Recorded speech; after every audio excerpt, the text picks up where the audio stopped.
Vamos dar início a mais uma aula do nosso ensino bíblico.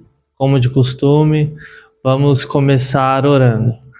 Senhor nosso Deus e nosso Pai, mais uma vez nós nos colocamos diante de Ti, pedindo o Teu auxílio, a Tua ajuda por meio do Teu Espírito Santo, que o Senhor venha nos ajudar a aprender mais da Tua Palavra e também a praticar a Tua Palavra. É o que nós te pedimos, Pai, em nome do Senhor Jesus. Amém. Então, nós estamos falando sobre o que é a Bíblia. E como foi dito nas outras aulas, um tema que a Bíblia aborda constantemente é ela mesma. E por ela abordar constantemente a sua própria palavra, ela se divide, por assim dizer, essa abordagem que ela tem sobre a sua própria palavra em 4 categorias, que são autoridade, clareza, necessidade e suficiência. Nessa quarta aula nós vamos falar um pouco sobre a suficiência da Sagrada Escritura, mas antes vamos relembrar um pouco sobre cada categoria. A autoridade diz que a Bíblia afirma ser a própria palavra de Deus, a própria voz de Deus para a humanidade.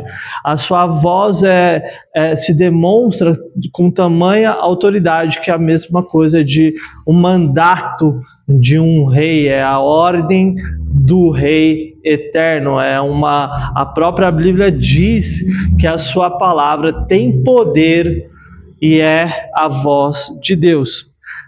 A segunda categoria que nós também falamos foi sobre a clareza da Escritura. E nós entendemos que à medida que nós vamos lendo a Escritura, aprendendo sobre ela, nós conseguimos entender que algumas mensagens e passagens são mais claras que as outras. Mas não é por isso, que isso se torna uma barreira por nós não entendermos algum ponto, algum trecho da Bíblia. Não se pode se tornar uma barreira para que nós não venhamos estudar. Pelo contrário, a Bíblia deixa muito claro que tudo que é relevante, tudo que é importante para que nós venhamos viver como um cristão, nos tornar um cristão, praticar a vida cristã, isso está totalmente claro nas Sagradas Escrituras. O tópico seguinte, a nossa aula passada, melhor dizendo, nós falamos sobre a categoria da necessidade da Escritura, que nós entendemos que é preciso ler a Bíblia ou ter alguém que diga o que nela há, o que nela tem, o que nela consta, para que nós venhamos conhecer Deus pessoalmente, obter perdão dos pecados e saber com certeza o que Ele quer que façamos. E nessa categoria de necessidade foi nos apresentados 2 tópicos também, sobre a revelação geral e a revelação especial, que também está descrito nas Sagradas Escrituras. A revelação geral é sobre a existência de Deus, seu caráter e a lei moral que Ele concede a todas as pessoas, sendo perceptível por intermédio da natureza, da consciência humana e do senso de moralidade que Deus colocou em todos nós. Um versículo da Bíblia que diz sobre essa revelação geral para toda a humanidade, além de Romanos 1, que ali é um texto que deixa bem claro sobre isso, temos o Salmo 19, versículo 1, que diz: os céus declaram a glória de Deus, o firmamento proclama a obra de suas mãos. Ou seja, na revelação geral, a criação, aquilo que nós avistamos, aquilo que nós vemos, aquilo que nós entendemos, percebemos e temos consciência, isso já revela que há um Criador, isso já demonstra que há uma mente por trás de tudo aquilo que nós vivemos, presenciamos, de tudo aquilo que nós fazemos parte. E outro tópico é a revelação especial, aquela que Deus dedica às pessoas específicas ou àqueles que creem. Toda a Bíblia consiste em uma revelação especial, assim como as mensagens diretas de Deus para os profetas e para outros indivíduos, conforme registrado nas histórias da Bíblia. Ou seja, a revelação especial para que nós venhamos conhecer o nosso Deus pessoalmente, para que nós venhamos entender toda a sua vontade, para que nós venhamos identificar a sua personalidade, o seu caráter, a sua natureza, ela somente se dá através da revelação especial, onde na Escritura e através da Escritura nós conseguimos conhecer mais da natureza de Deus e, consequentemente, saber o que Deus quer de nós, o que Deus requer de nós. Através dessa revelação especial, começamos a ter um relacionamento próximo e íntimo de Deus. Hoje, como foi dito já no início, nós vamos falar sobre a suficiência da Escritura e vamos, por assim dizer, finalizar essa composição de aulas sobre o que é a Bíblia. Vamos para os slides. Então diz assim: a suficiência da Escritura. Embora aqueles que viveram durante o período do Antigo Testamento não desfrutassem do benefício da revelação completa de Deus, somente encontrada no Novo Testamento, eles tiveram acesso a todas as palavras que Deus pretendia dar durante a sua vida. Hoje, a Bíblia contém todas as palavras divinas de que um indivíduo precisa para se tornar cristão. Ou seja, no Antigo Testamento, como até diz o livro de Hebreus, ele apontava para Cristo. E Cristo também se fez de passagens do Antigo Testamento para revelar que era um anúncio da sua vinda, um anúncio da sua chegada. Como ele diz que ele é o verdadeiro maná, como ele diz que ele é o verdadeiro pão do céu, como ele diz que ele é aquela escada que Jacó teve a revelação em sonhos. Então, no Antigo Testamento, Cristo era apontado como aquele que viria. Eles tinham parte da revelação de Deus. Tanto é que os objetos do templo, como nas imagens que se seguem, o objeto do templo, o maná, até o próprio sangue nos umbrais da porta, quando os israelitas, os hebreus saíram ali do Egito, é uma representação de Cristo. Agora, nós já fazemos parte da revelação completa. Em Hebreus, ele trata muito sobre isso, como Cristo sendo superior a todas as coisas, sobre os sacerdotes, sobre os anjos, sobre os profetas, e também como Cristo sendo o cumprimento de todas essas coisas, como todas essas coisas existiram para apontar a revelação que é Cristo, o Filho de Deus. E agora nós estamos diante da revelação completa. E a Bíblia se torna suficiente, por quê? Porque tudo que Deus poderia revelar para nós, já revelou, já é suficiente tudo aquilo que ele descreve nas Sagradas Escrituras. Se antes nós tínhamos apontamentos no Antigo Testamento daquele que viria de vir e do projeto e plano de Deus, agora, através de Cristo, nós temos a totalidade do cumprimento da promessa. Se agora nós, como diz em João 3,16, nós sabemos que Deus amou o mundo de tal maneira que entregou o seu Filho para todo que nele crê não pereça, mas tenha a vida eterna. Ou seja, a vida eterna provém através somente de Cristo Jesus, do ato de Cristo Jesus. Então, tudo que Deus poderia ter para nos revelar, para nos mostrar, está claro e de forma suficiente agora através da Sagrada Escritura. Continuando, próximo slide. É somente na Escritura que buscamos as palavras divinas para nós e devemos, por fim, encontrar satisfação o que nela se acha. A suficiência da Escritura deve nos encorajar a buscar e encontrar o que Deus quer que pensemos sobre certos assuntos ou o que fazer em certa situação.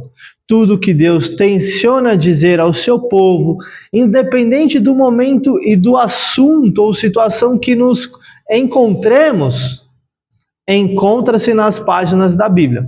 Embora a Escritura não seja capaz de responder diretamente cada pergunta que possamos formular, como diz em Deuteronômio 29, que as coisas encobertas pertencem ao Senhor, ela nos provê a direção que precisamos para toda boa obra.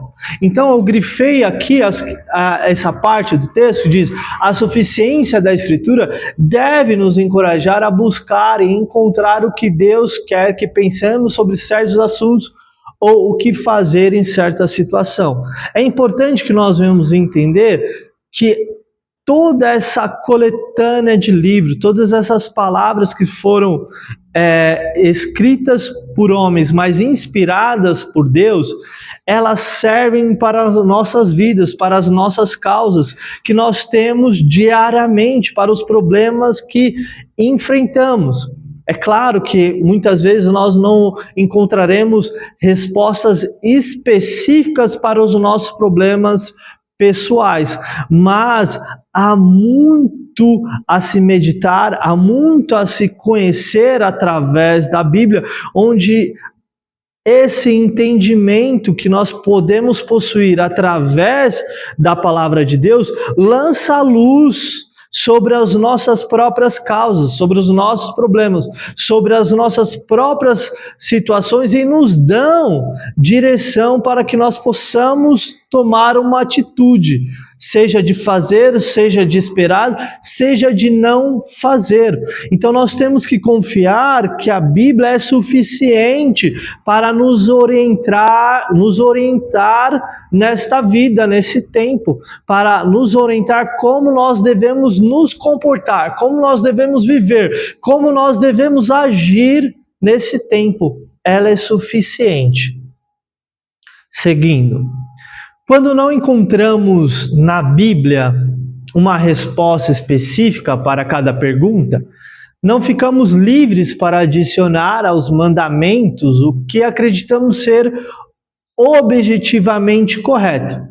Certamente é possível que Deus nos dê orientações específicas em situações particulares do dia a dia, porém, não temos permissão para colocar em pé de igualdade com a Escritura qualquer revelação, dica ou outras formas de orientação que acreditamos provirem de Deus.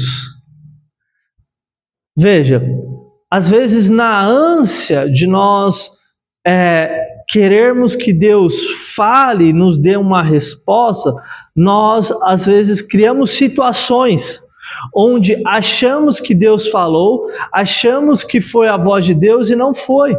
E por outras vezes nós fazemos os nossos próprios planos, agimos da forma que queremos e colocamos isso na conta de Deus, como se Deus tivesse ordenado, como se Deus tivesse falado, como se Deus tivesse agido ou por intermédio de alguém para te dar essa direção.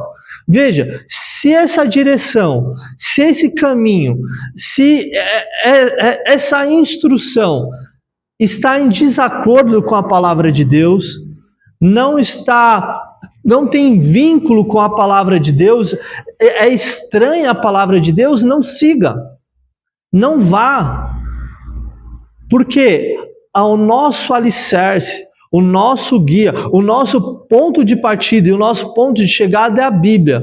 Coisas que saem daquilo que a Bíblia relata, daquilo que a Bíblia ensina, daquilo que a Bíblia demonstra como devemos agir em certas situações, não é para nós fazermos, porque a Bíblia é suficiente. É isso que ela mesma deixa claro nas suas linhas.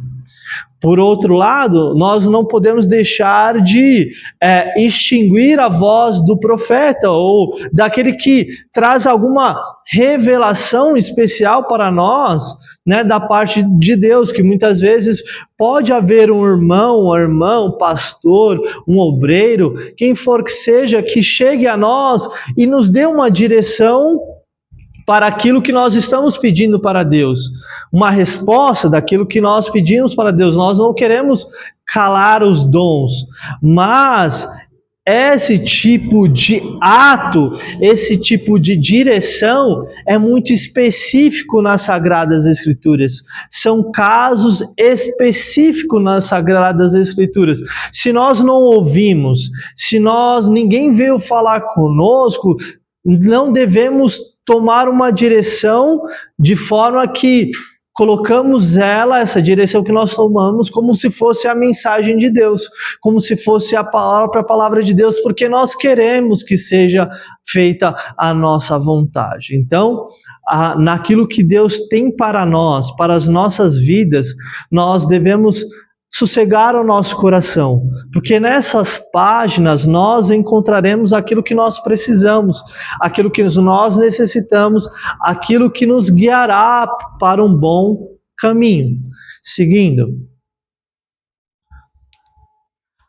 há problemas e situações às quais Deus não deu a direção ou regras precisas que muitas vezes desejamos. Mas, em razão da Escritura ser suficiente, não temos o direito de acrescentar nada às suas reivindicações ou ensinamentos.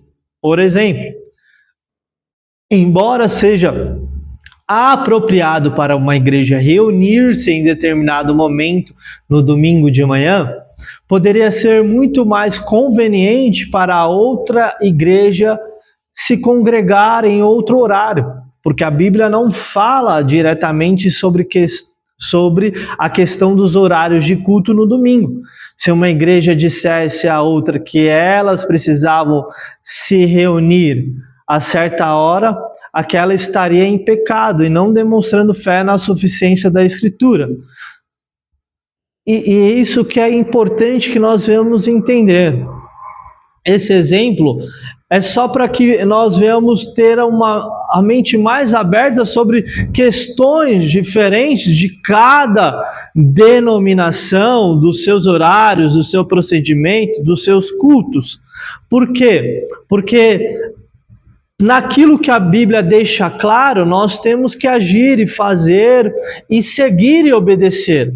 Mas tem outras questões que a Bíblia não deixa claro. E esse é um ponto. A Bíblia não fala de horários específicos de culto. Cada igreja, cada denominação, cada lugar tem o seu próprio horário de realizar esse culto.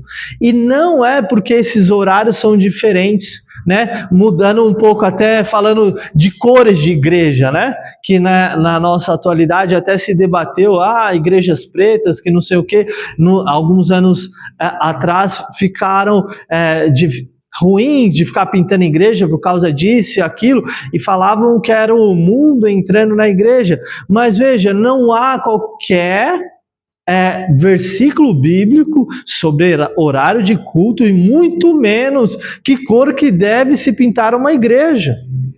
A Bíblia, ela não deixa isso claro, específico, não é uma ordenança. Então, aquilo que não é ordenança, aquilo que não é específico, nós não temos que colocar como regra. Por quê? Porque a Bíblia não trata como regra. E quando nós tratamos essas coisas que nós achamos que é certo como regra, e achamos que o outro que não faz está pecando, nós tomamos a autoridade da própria palavra de Deus. E quando nós fazemos isso, nos exaltamos acima da palavra de Deus, da suficiência da palavra de Deus para as nossas vidas. Quem está em pecado é nós. Quem está no erro somos nós. Por isso, que nós temos que tomar cuidado com aquilo que nós pensamos e queremos e desejamos, com aquilo que a Bíblia pensa, com aquilo que a Bíblia fala, com aquilo que a Bíblia deixa claro e especificado na sua palavra, para que nós não caiamos no erro de fazer com que as coisas, aquilo que acontece à nossa volta, melhor dizendo, tenha que acontecer de acordo com a minha vontade e não de acordo com aquilo que a palavra mesmo diz, com aquilo que a palavra ensina, com aquilo que a palavra deixa claro e suficiente nas suas páginas, amém? Próximo slide. De maneira idêntica, no que diz respeito à vida cristã, a suficiência da Escritura nos lembra de que nada é pecado, a não ser que seja explícita ou implicitamente proibido pela Escritura. Veja, é um tópico muito importante.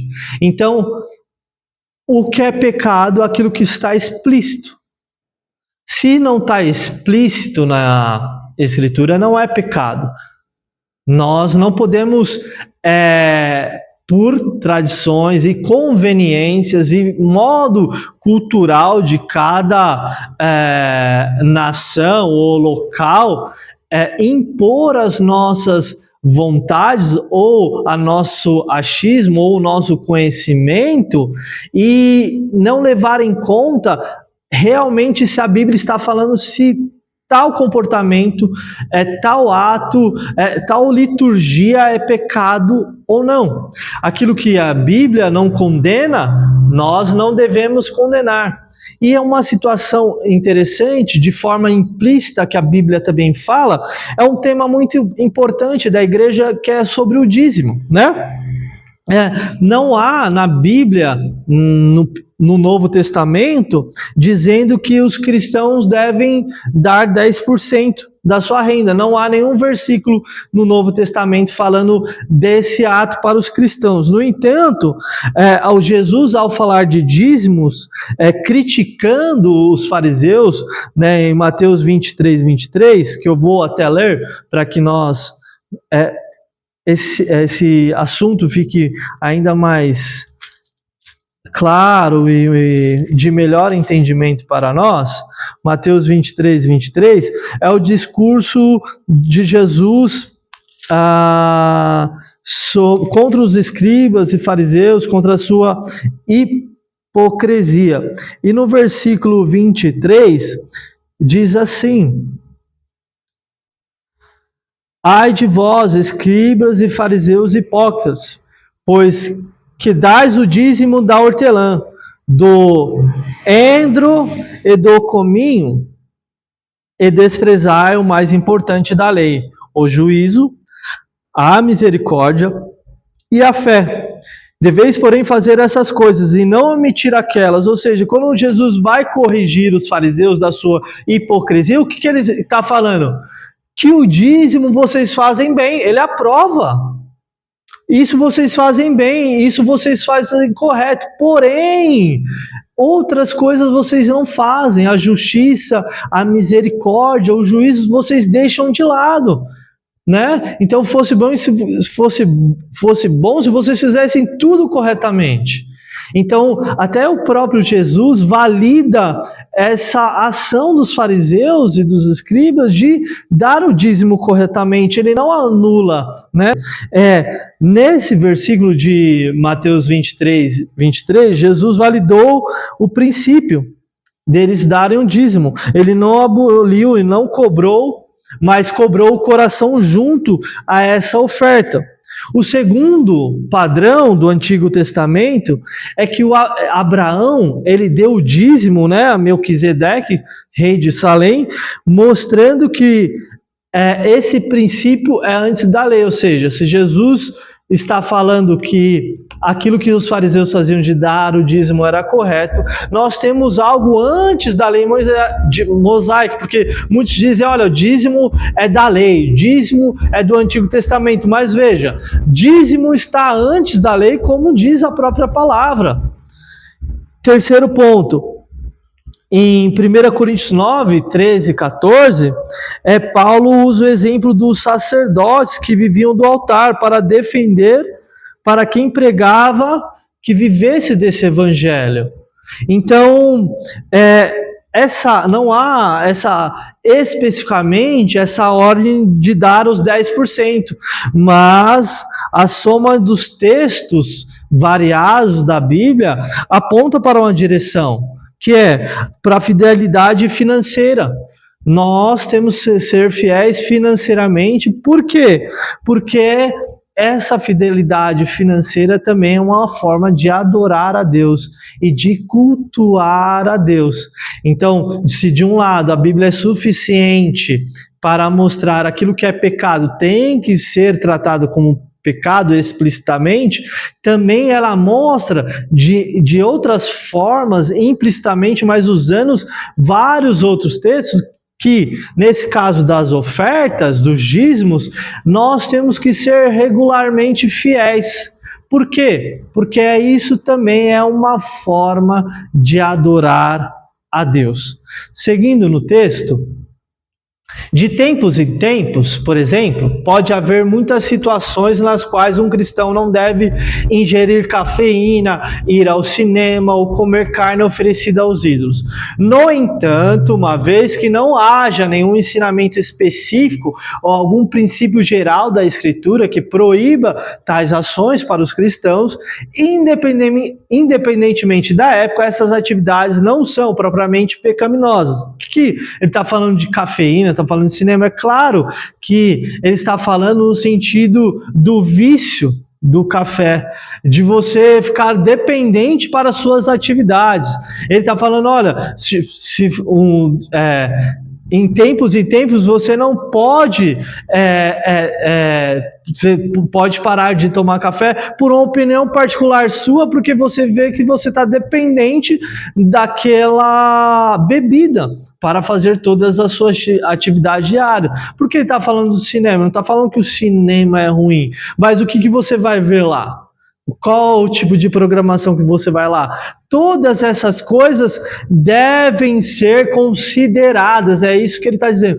Essas nossas atividades, elas devem ser consideradas à luz da Escritura, da sua totalidade, daquilo tudo que tem de instrução para nós. Então você pega a totalidade das Escrituras e você terá discernimento espiritual para saber se em tempos, será que o café está me fazendo mal ou está me fazendo bem? Será que eu devo ir não ver aquele filme, né? Ou não? Ele fala que ele traz o exemplo da questão da carne sacrificada aos ídolos, que foi um tema muito importante na igreja de Coríntios. Por quê? Porque na cidade de Coríntios havia muitos sacrifícios, né, para cultos pagãos, deuses romanos, e era oferecido muitos animais, muita carne. E essa carne que não era aproveitada lá naquela adoração dentro do templo, ela voltava para o mercado para ser vendida. E a questão era, eu posso comprar e comer ou não posso? E Paulo diz que você pode comprar lá no mercado e comer sem problema nenhum. O problema está quando você faz e o irmão fraco, por ver você fazendo, ver você tendo essa liberdade de fazer, tropeça no seu erro. Então, na visão de amor de Paulo, se for para o irmão tropeçar, não faz. Né? Não haja dessa forma, porque primeiro vem o amor, para que o seu irmão não tropece. Então, a suficiência da Escritura é o seguinte: olha, você tem liberdade para fazer muitas coisas, você tem liberdade para agir, você tem liberdade para falar, mas também tem a questão do seu irmão. Será que o seu irmão, vendo você fazer, ele não vai voltar para as suas outras formas de viver? Ele não vai voltar a ser quem ele era. Se ele se inspirar e ver você fazendo, será que ele não vai errar? Considere isso. Se aquilo que é livre para você fazer, que a Bíblia não condena, né? Colocando aqui, deixando bem claro, tomar café ou ir no cinema, ou até mesmo a questão da carne sacrificada aos ídolos, a Bíblia não trata como pecado, mas se algo vai fazer o seu irmão pecar, considere isso.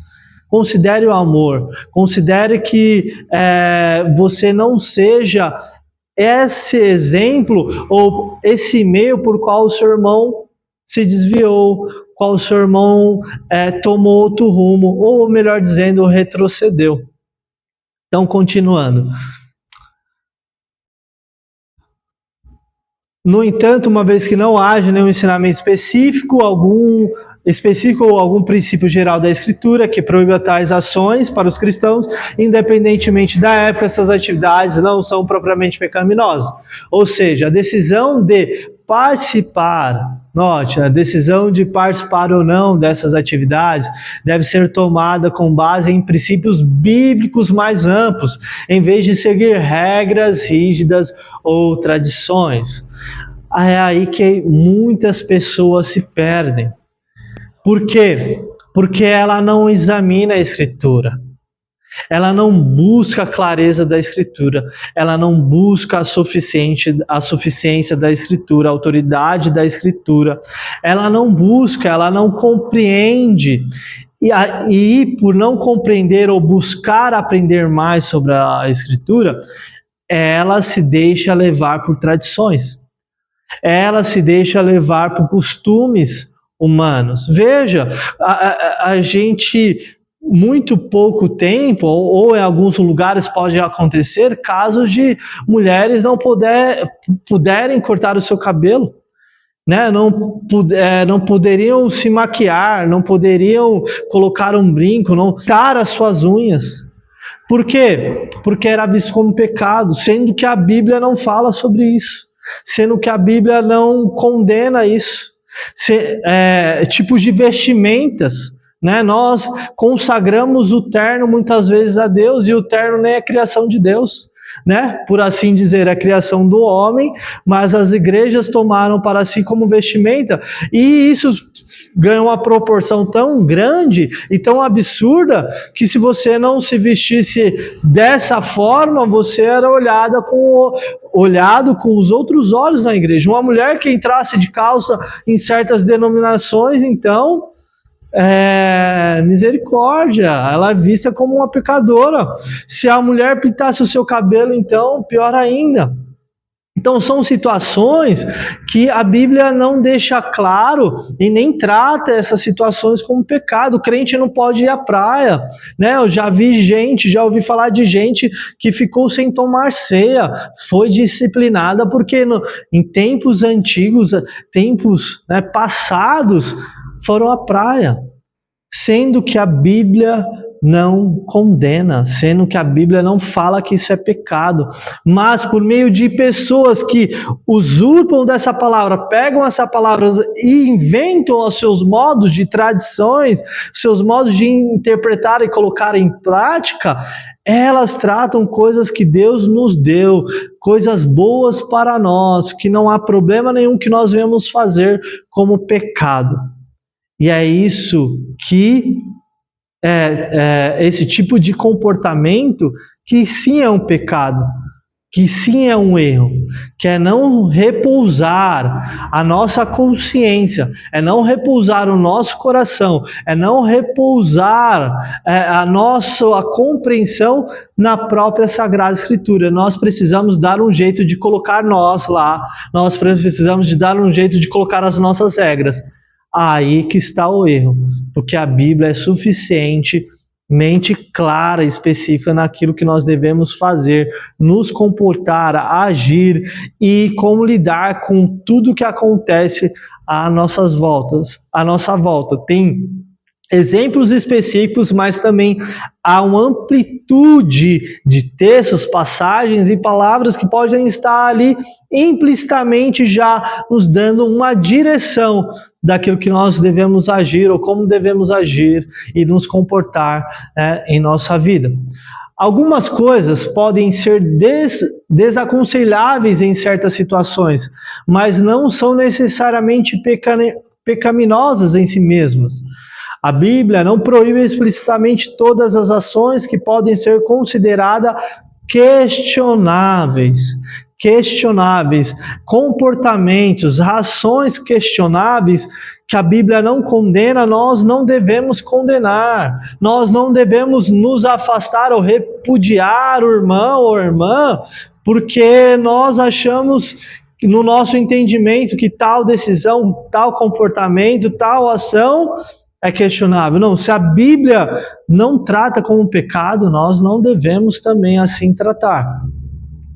Os cristãos devem usar os princípios bíblicos e o auxílio do Espírito Santo para tomar decisões sobre as suas ações. Isso que é o importante, que nós devemos confiar. A Bíblia nos chama para nós confiarmos na sua palavra, confiarmos na sua direção e confiarmos naquilo que ela tem para nós.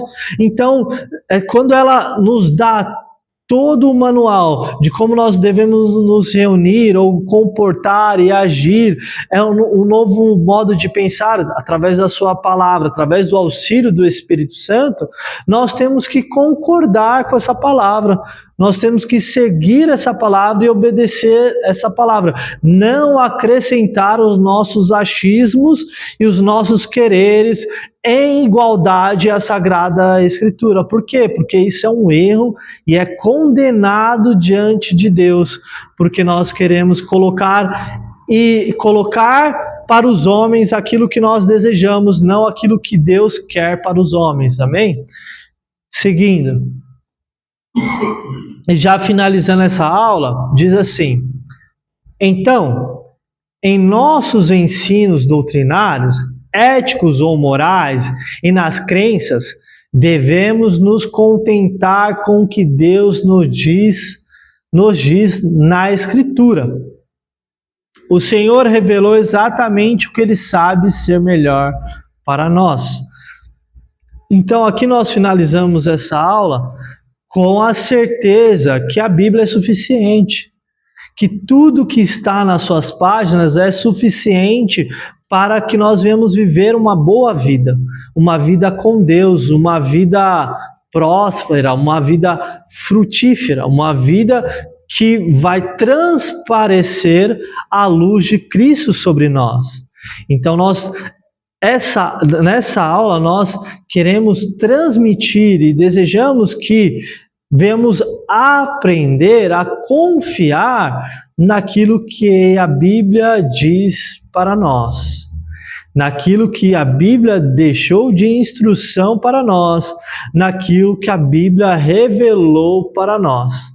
Se Deus não condena, nós não condenamos. Se Deus não acha que é pecado ou não vê como pecado, melhor dizendo, nós não vamos ver como pecado. Se há atitudes questionáveis, mas não tem como nós trazermos esse questionamento à luz da Escritura, não temos respostas, nós também não condenaremos. Por quê? Porque em todas as suas palavras que Deus nos entregou, é suficientemente objetivo e claro para nós o que nós devemos fazer, como nós devemos nos comportar e como nós devemos ver o mundo à nossa volta. Então, a suficiência da Escritura é repousar a nossa confiança naquilo que a Bíblia diz e não aquilo que nós queremos que seja ou aquilo que nós achamos. Então, está finalizada essa aula, espero que você medite nessa aula, aproveite e, se Deus quiser e assim permitir, nós estaremos reunidos novamente na próxima terça-feira. Para vocês que me acompanham pela internet, uma boa noite, até a próxima.